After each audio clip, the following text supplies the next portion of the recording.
Everyone. Today we are going to start lesson 12.3, and that's on preparing payroll records.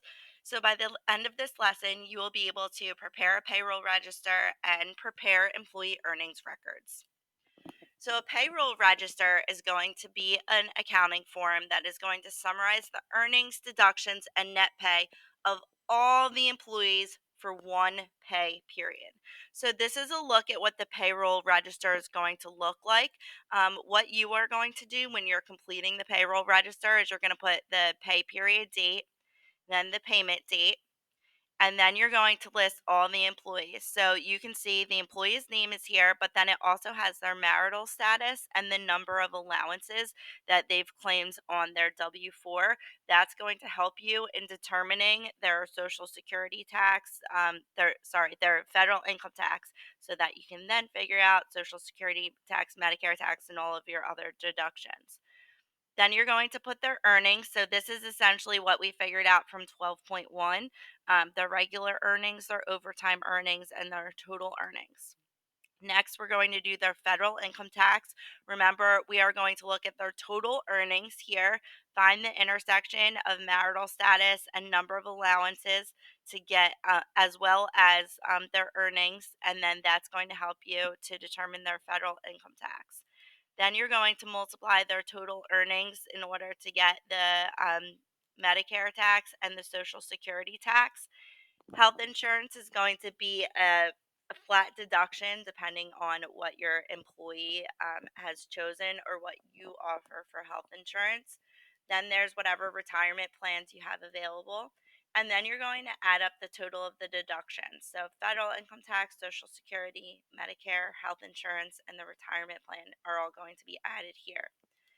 In order to get net pay, you're going to take your total earnings here and subtract your total deductions. That's going to give your net pay, and that's how much you're actually issuing your paycheck for to that employee. And then once you're finished, you're going to put the paycheck number. So you're going to rule, prove everything, add up each column, and then you're going to put the check number.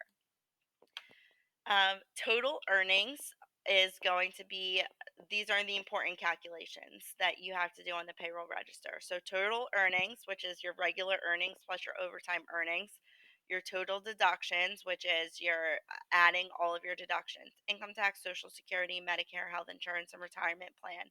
And then, in order to get the net pay, again, you're going to do your total earnings minus your total deductions.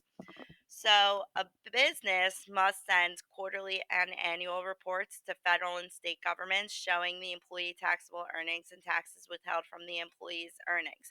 So, like I said, all of that is a liability to the business. They're going to collect it. But they also have to report it to the government. And in order to do that, you need an employee's earning record, and that's going to be a business form used to record details of an employee's earnings and deductions. So where the payroll register is going to have every employee listed, the employee earnings record is going to be just for that employee, and it's going to have multiple pay periods covered. So you can see here, when you do the earnings record, this is an example of what it looks like. You're going to update this each pay period from the payroll register. So you're going to put the last day of the quarter. You're going to put all the employees' personal information, and then again, you're just going to add to it each pay period. So you're going to put the beginning accumulated earnings. Then you're going to put the date, their net pay, earnings, deductions. You're basically copying this entire line directly from the payroll register.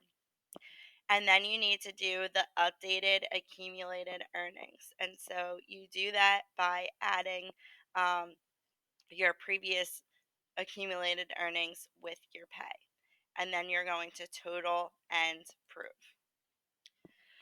So the accumulated earnings is the total gross earnings year to date for an employee. Gross is before taxes are taken out, and that's used to determine if certain payroll taxes apply to an employee's earnings. We'll get to that later in chapter 13, because at some points you will max out on taxes that you have to pay, and so that's how we would figure out what the accumulated earnings are. So again, that's going to be net pay. So I'll show you, or it's not net pay, it's accumulated earnings plus the total earnings is going to give you the new updated earnings. So previous accumulated earnings plus the new total earnings is going to give us our updated accumulated earnings.